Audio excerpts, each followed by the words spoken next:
Pune party प्रकरणी रुपाली चाकणकरांचे धक्कादायक खुलासे। लोणावळा, साकीनाका, जळगावात बोलवून मुलींची फसवणूक आणि लैंगिक अत्याचार।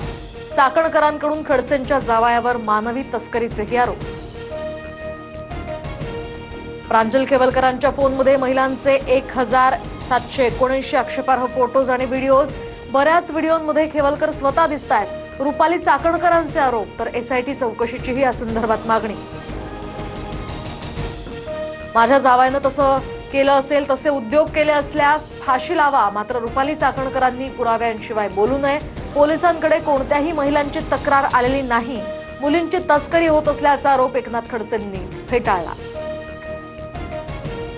महाराष्ट्रात 5 महिन्यात 1 कोटी मतदार वाढले। देशभरात बनावट मतदान। राहुल गांधींचा निवडणूक आयोगावर गंभीर आरोप।